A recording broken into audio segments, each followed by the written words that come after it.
Vamos a conversar con el flamante director ejecutivo del Instituto de Defensa Legal, el doctor Carlos Rivera Paz. ¿Qué tal, Carlos? ¿Cómo está? Muy buenos días. Rodolfo, un gusto de conversar contigo. Tenemos varias preguntas, pero una de ellas, de repente global, ¿qué impresión tiene de cómo vamos en el país considerando el comportamiento del Congreso de la República, que está haciendo, no sé pues si una suerte de asamblea constituyente, pero está modificando la Constitución del 93, etcétera? Mira, yo diría fatal, ¿no? Lo de ayer, la aparición de este documento de la OCDE, me parece que es una pésima noticia para el país, ¿no es cierto? Y eso es exclusiva responsabilidad del Congreso de la República. Digamos, ese proceso de degradación política, de estar haciendo una suerte de asamblea constituyente sin ningún tipo de mandato, la puesta en tela de juicio y en cuestión de las principales instituciones democráticas. Es decir, ya el Perú venía con una crisis sostenida desde hace 6 o 7 años atrás. Me parece que lo que hemos visto en el último año y medio es una suerte de aceleración dramática sobre las condiciones de sostenibilidad de la institucionalidad democrática, y de protección de intereses, ya no solamente políticos, sino casi delictivos dentro del Congreso de la República. ¿Qué argumenta precisamente de manera explícita la OCDE como para poner al margen a nuestro país? Mira, en el caso de la OCDE, digamos, el mandato es muy claro desde hace mucho tiempo. Hay ciertos estándares de gobernabilidad, de institucionalidad, de respeto al derecho al Estado de Derecho y respeto a los derechos fundamentales. Digamos, pareciera no mucho, pero en el caso de Perú, digamos, puede que hayamos estado avanzando en los últimos años en esa dirección, pero también es cierto que en el tiempo que significa los gobiernos de Castillo y los gobiernos de Dina Boluarte, hay un decaimiento sostenido de esas condiciones, y yo diría un empeoramiento, sobre todo de lo que se suele establecer como un estándar de vigencia del Estado de Derecho en cualquier parte del mundo. Y por eso es que la lucha contra el crimen organizado es justamente uno de los estándares más importantes, más relevantes, porque el crimen organizado es un problema de carácter global, mucho más en países de la región de Latinoamérica. Y el hecho de advertir de que el Congreso comienza a legislar para modificaciones legislativas que van a terminar favoreciendo sin ninguna duda al crimen organizado, me parece que ese es un dato alarmante. Cuando comienza a ocurrir acá en el Congreso peruano, creo que diversas voces, desde sociedad civil, desde algún sector político, desde la prensa, se fue advirtiendo, dando cuenta de la extrema gravedad de esa noticia. Bueno, ahora eso está rindiendo sus frutos en términos negativos contra el Perú, ¿no? Y prácticamente estamos como que con un pie fuera. ¿Cuál era la importancia de estar dentro de la OCDE o la OCDE, como usted menciona? Mira, en realidad la importancia es de que estemos en un ranking de países en el que el respeto a la institucionalidad, el respeto a la seguridad jurídica y al Estado de Derecho sea el estándar de actuación del Estado y de la sociedad. Ya, por lo tanto, eso es una cosa valiosa, porque eso significa que va a haber seguridad jurídica para las inversiones, va a haber seguridad jurídica para los contratos, va a haber seguridad jurídica para las personas de a pie en un país. Hubiera sido una buena carta de presentación, lógicamente. Es la mejor carta de presentación, digamos. Ahora no solamente vale hacer negocios como antes, todos los negocios internacionales, sobre todo, están cruzados por requerimientos de carácter institucionales, que lamentablemente el Perú no está cumpliendo, y que no solamente no está cumpliendo, sino que está empeorando, y creo que ese es un llamado de atención ya no solamente de la Corte Interamericana, que lo está haciendo en el ámbito de los derechos humanos, sino de un asunto que tiene una directa relación con las condiciones mínimas de vigencia de un Estado de Derecho de un país que tiene un régimen constitucionalmente democrático, pero que en términos efectivos no es esa la condición que tenemos en este momento, ¿no? Una de las últimas cosas que ha hecho el Congreso y que también ha motivado cuestionamiento es esto de fiscalizar a las ONGs. Sí. Mira, ese es otro tema en realidad que más bien nos termina aproximando a países como Rusia, a países como Venezuela, que supuestamente tan repudiada está en el sector que controla el Congreso de la República, y Nicaragua. Es decir, los ejemplos que se está siguiendo en términos de el tipo de legislación que se pretende imponer son en realidad de lo peor, de países autocráticos o dictaduras.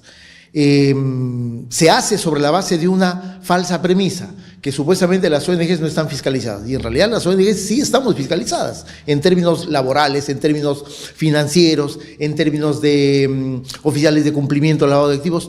Todo eso desde hace mucho más de 15 o 20 años se ha venido trabajando de manera sostenida, y ese es el estándar. Por lo tanto, y entonces no entiendo, ¿por qué? Mira, es que nos da la impresión sobre todo ya habiendo analizado el predictamen de la Comisión. Ayer hablé con Miguel Hugo, que él es un alto dirigente de la Coordinadora Nacional de Derechos Humanos, y él asume que en realidad tiene una suerte de nombre propio este proyecto, sí, y es el IDL. Sí. Mira, como te decía, analizando el contenido del predictamen de la Comisión de Relaciones Exteriores, que es 6 proyectos de ley, ¿no es cierto? En realidad, yo creo que el objetivo principal es castigar la disidencia. La disidencia política, la disidencia en la crítica, en la denuncia. Ese es el asunto fundamental, porque en realidad el proyecto este predictamen tiene varios artículos en el que aparentan justificar el discurso de que falta fiscalización, pero en realidad esa es la parte menos significativa de los proyectos, porque claro, no pueden legislar sobre algo que ya está regulado, ¿no es cierto? Y por eso… ¿Qué hay en la trastienda entonces? En la trastienda hay el intento de habilitar procesos de disolución, habilitar procesos sancionatorios a nivel de la propia APSI, ¿no es cierto? Y habilitar procedimientos de persecución, cuando incorporan términos tan ambiguos como que van a castigar el activismo político. ¿Quién va a definir el activismo político? Podría ser el periodismo, podría ser las denuncias de derechos humanos, o quién va a definir indebido uso de los recursos que reciben. En realidad es dinero privado, ¿no es cierto? Ese ámbito y la posibilidad abierta de iniciar procesos de disolución, que también hay que decirlo, no es que estén inventando. Las ONGs somos asociaciones civiles sin fines de lucro, ¿no es cierto? Y estamos regulados por el Código Civil. Los procedimientos de disolución existen hace más de 40 años. Por lo tanto, hay un clarísimo objetivo de pretender golpear a aquello que genera disidencia en esta suerte de voluntad de generar un discurso único, de no cuestionamiento, de no crítica, y me parece que organizaciones de derechos humanos como IDL, seguramente organizaciones feministas como Promsex, nos parece el principal objetivo. Pero el problema creo que va a generar es que si es que se aprueba la norma, ¿no es cierto?, que ha generado una reacción tan unánime de la comunidad internacional, en realidad lo más probable es que se termine de golpear a las ONGs más pequeñas, con menos capacidad presupuestal, porque van a terminar destinando recursos, tiempo, esfuerzo a defenderse. Y eso en realidad no todas las van a poder hacer. El año pasado, o hace meses atrás, en una entrevista, usted hablaba de que quizá por el caso Fujimori y su libertad medio rara o trajinada, se iba a pronunciar o iba a convocar a una audiencia a la Corte. ¿Qué pasó al final?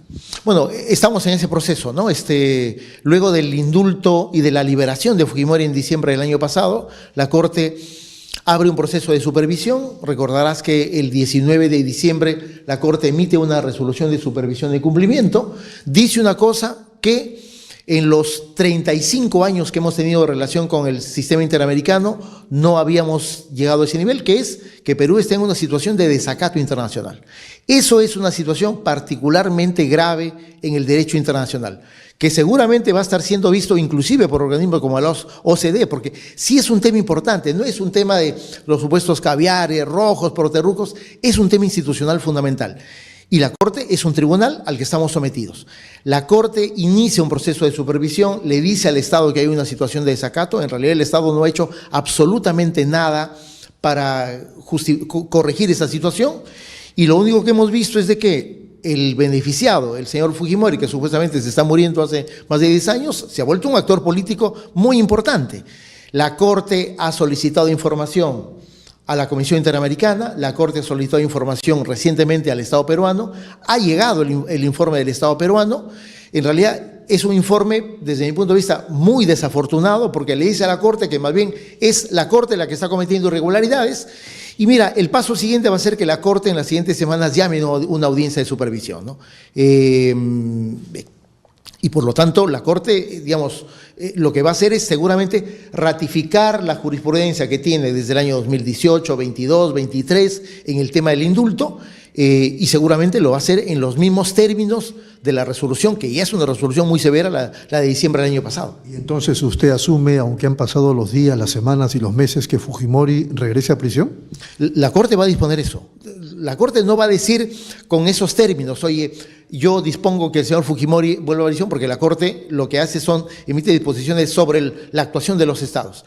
Y le corresponderá al Estado peruano desarrollar los procedimientos jurisdiccionales internos para anular la sentencia del Tribunal Constitucional y hacer que se cumpla la sentencia del Poder Judicial, que era la que estaba cumpliendo Fujimori a diciembre del año pasado. Muy bien. Cambiando de tema, se ha reiterado el Colegio de Abogados de Lima a través de su decano, Raúl Canelo Rabanal, en relación con el con la Escuela Nacional de la Magistratura, que se pretende usar para reemplazar a la Junta Nacional de Justicia. Sí. ¿Qué opina usted del asunto? Porque parece que la decisión del Congreso está tomada. La decisión está tomada, ¿no? Y es un acto, me parece que es un acto casi de venganza, ¿no? Es decir, la Junta estuvo cumpliendo un papel, nos parece que es un modelo de selección de jueces y fiscales, en realidad, el que a países como el nuestro, que tiene una alta interferencia política, más le conviene, porque es un sistema que no tiene que ver con algún poder del Estado o con decisiones estrictamente políticas que se tomen en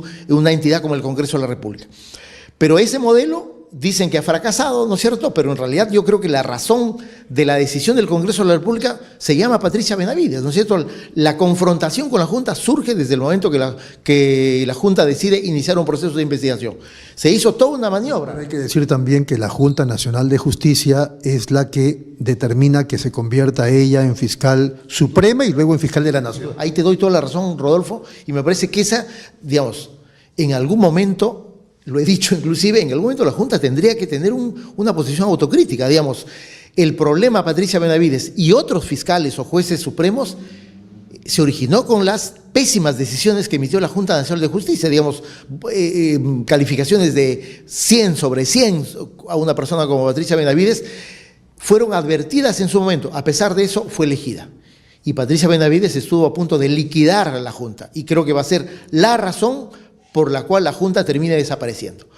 Pero más allá de esa circunstancia, que ha sido en realidad bastante mala para la Junta, seguimos pensando que ese modelo, que es un modelo, digamos, independiente, externo al poder político, nos parece que es el modelo que más le conviene a países como el Perú. Digamos, no nos parece que el modelo de designación de jueces, designación de fiscales, sea un modelo que esté de alguna manera atravesado por decisiones políticas del Congreso de la República, menos en los momentos de tensión política, de confrontación y degradación que estamos viviendo. Pero el Congreso me parece que ya tomó la decisión y ahora viene una operación de venganza, liquidar la Junta y colocar un organismo que en realidad no terminamos de entender cuál va a ser la operatividad, ¿no es cierto?, más allá del cambio de nombre y de funciones, pero los hechos concretos es de que vamos a ingresar dentro de un tiempo muy corto a tener en 2 décadas un nuevo sistema de selección de magistrados supremos. Pero además, como se suele decir, de cachito se ha cambiado la forma de designación de 2 organismos fundamentales, que son órganos electorales, la RENIEC y el jefe de la OMPE. Digamos, no hemos advertido tanto ese asunto, el principal ámbito de confrontación ha sido la Junta, pero ese tema yo creo que es parte de la agenda de los grupos políticos que estuvieron reclamando un fraude inexistente, y eso prácticamente ya está modificado, ¿no es cierto? Y lo de la Junta va a ser un añadido que, como te vuelvo a decir, no terminamos de entender exactamente cómo va a terminar funcionando, y creo que la consecuencia más concreta, más material que se va a tener es justamente incrementar uno de los gravísimos problemas del sistema de justicia, que es la provisionalidad.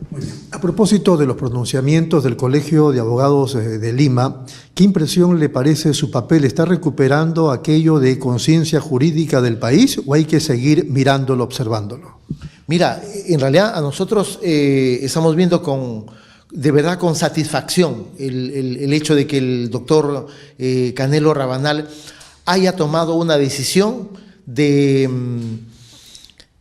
ingresar de nuevo a un ámbito más político, más de debate, más de planteamiento y sobre todo de discusión pública, que es lo que le corresponde a un colegio tan importante como el Colegio de Abogados. En realidad en los últimos años, ya no sé cuántos, pero el Colegio de Abogados literalmente estaba desaparecido de cualquier debate nacional, digamos, en un país en el que los temas de carácter constitucional, jurídicos, jurisdiccionales son parte central de la discusión pública sobre todo tipo de temas. Ya, el Colegio de Abogados era un ente desaparecido. Me parece que en el corto tiempo que el doctor Canelo viene liderando el colegio, está haciendo lo que corresponde. Uno podría discreparle de las opiniones del colegio, pero le hace muy bien a un país como el Perú, con una sociedad civil un poco arrinconada, que un gremio como el Colegio de Abogados, que en este momento representa casi a 100.000 personas, tenga una opinión pública y que llame la atención sobre asuntos que a veces uno no termina de entender porque son extremadamente técnicos, ¿no? Muy bien. Carlos, nos podemos ir un ratito a la pausa porque tengo 2 o 3 preguntas más. Vamos de inmediato a una breve pausa, regresamos.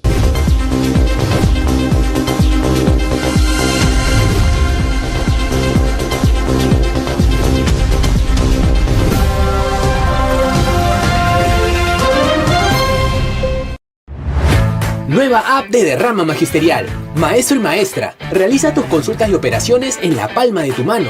Con el nuevo app Derrama Magisterial podrás realizar tus operaciones en todo momento y desde cualquier lugar. Solicita un crédito, consulta el estado de tu cuenta individual, accede al estado de tus créditos, actualiza tus datos, accede al servicio de asesoría legal gratuita. Ubica nuestras oficinas a nivel nacional. Descárgalo hoy mismo en tu Play Store. Derrama Magisterial, seguridad social para el maestro. Bienvenidos a mi lugar favorito. Les quiero contar por qué siempre vengo a Plaza Hogar. Aquí encuentras de todo. Y si un mueble me gusta, lo personalizan a mi antojo. Elijo el color, la tela, todo a medida. Y también puedo traer a reparar todos mis muebles. Además, el servicio de despacho funciona perfecto y a un precio accesible. Y por si fuera poco, siempre encuentro estacionamiento. Somos Plaza Hogar.